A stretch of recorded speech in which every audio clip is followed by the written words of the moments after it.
Malaysia appears as one unified nation on any map, yet its development tells a different story.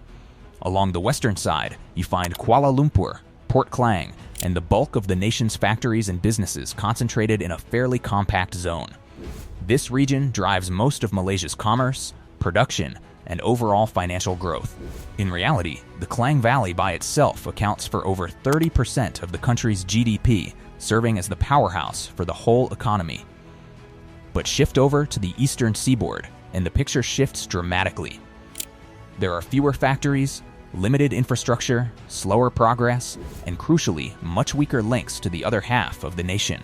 Regions such as Kelantan, Terengganu, and Pahang have long trailed in manufacturing strength and transport networks when compared to the West. Here's the core challenge. Transporting products from the east side to the west doesn't allow for a direct crossing. Instead, shipments must take indirect paths on highways that weren't built to manage such heavy loads. Many existing roads, including Federal Route 2 and older mountain crossings, face constant pressure from large trucks and difficult landscapes, which increases travel time, raises expenses, and holds back expansion.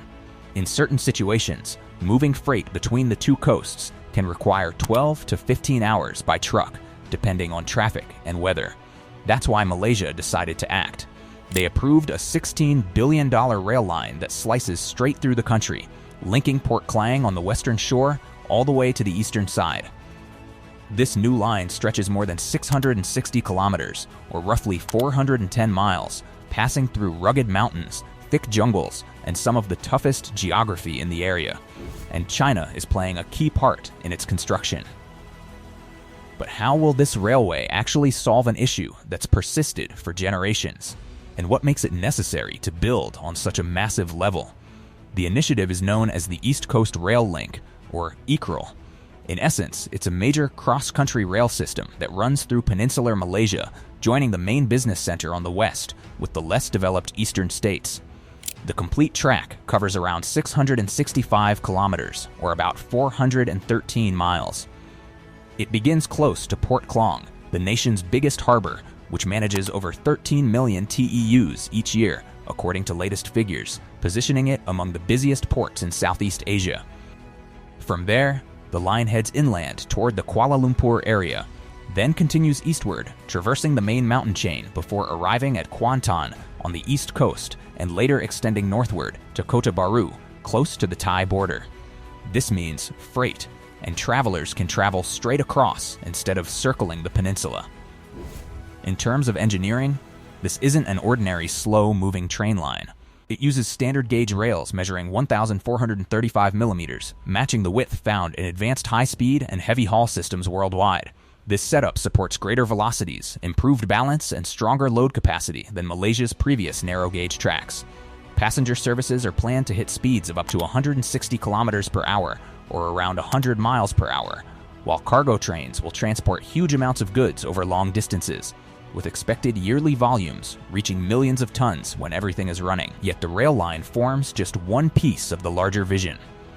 More than 20 stations are scheduled along the path, ranging from big central terminals to smaller local stops. Beyond that, several freight centers, dry ports, and supply chain facilities are in development. These aim to link businesses straight to the tracks, cutting down on lengthy truck trips and boosting overall efficiency. Many of these centers sit near existing industrial parks to draw in new production and logistics companies in the coming years. On a drawing board, the plan seems straightforward.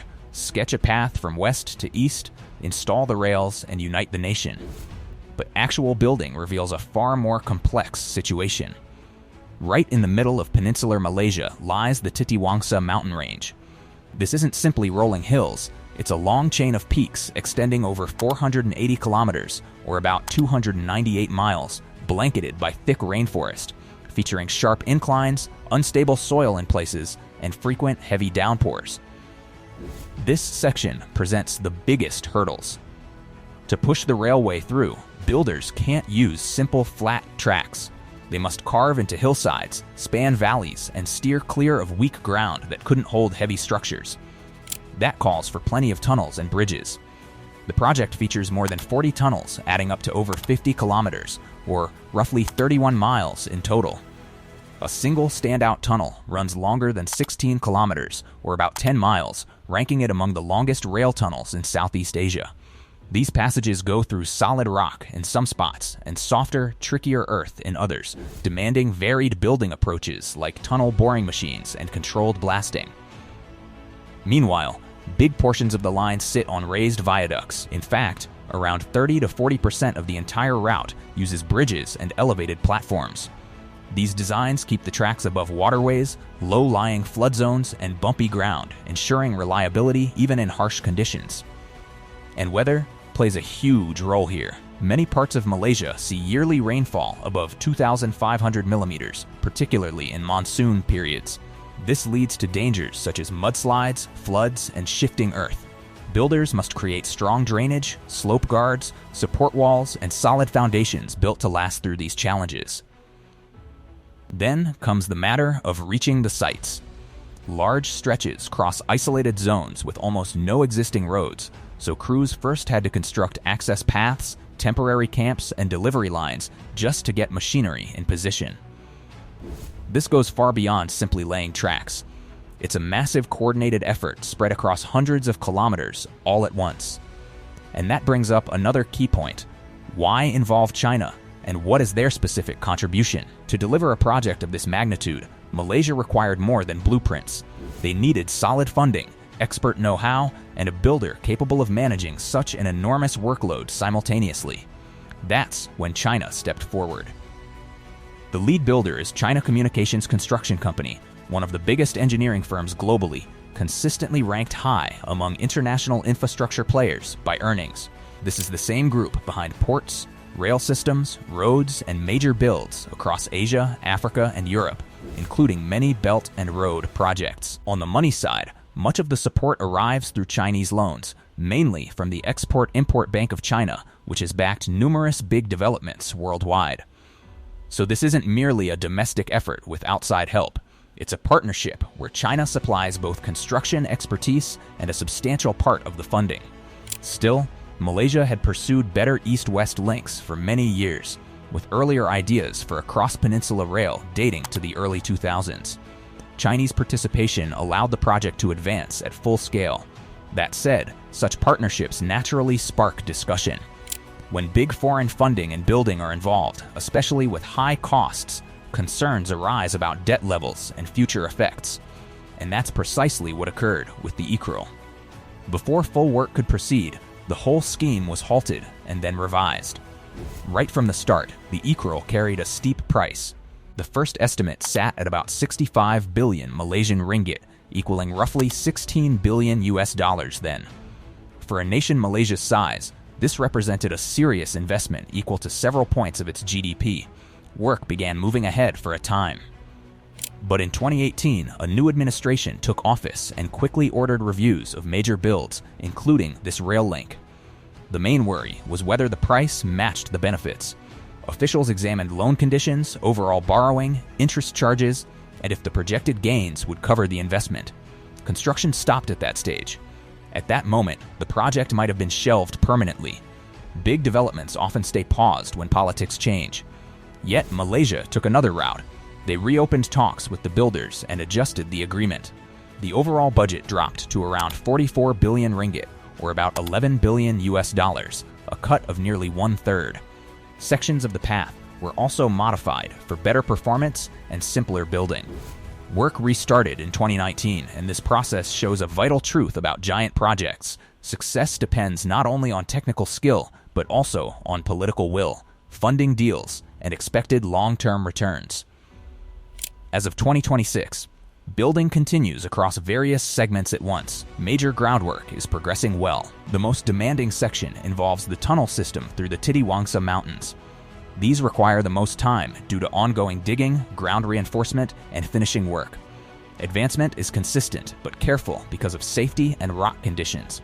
In easier terrain areas, progress moves quicker, with visible progress on bridge sections, raised tracks, and station bases. The team mixes Malaysian workers with Chinese specialists and engineers, totaling thousands across the sites. At this size, parallel construction across many areas is essential to meet the schedule. Regarding the schedule, the goal is completion between 2026 and 2027, with possible early operation for some stretches while the rest finishes. That allows portions of the line to begin service even as work carries on elsewhere. To see how the ECRL fits into the wider picture, consider one of the planet's busiest shipping lanes. The Strait of Malacca carries an enormous amount of world trade.